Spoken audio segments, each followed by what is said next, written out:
pag-ampo alang sa proteksyon sa mga umaabot pa nga mga katalagman. Sa ngalan sa Amahan, sa Anak ug sa Espiritu Santo. Amen.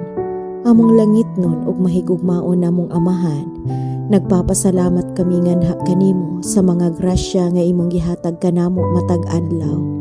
Ug mangayo kaming pasaylo, Lord, sa mga kalapasan nga among nahimo nga wala nimo kahimuti, nga nahimo namo sa hunahuna, sa pulong ug sa buhat. Lord, bisan og dili kami sibo og takos, apan mga liw po kami nganha kanimo nga imo unta kami nga proteksyonan sa tanang mga katalagman nga umaabot.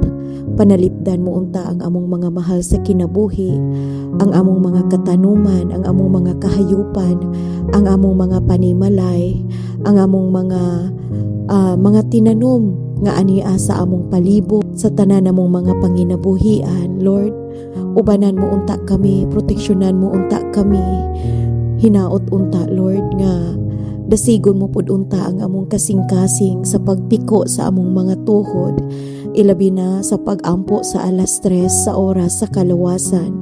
Dasigon mo pud unta kami, Lord, nga makatuman kami sa tanang mga kasuguan nga imong gihatag kanamo. Amen. Sa ngalan sa Amahan, sa Anak ug sa Espiritu Santo. Amen.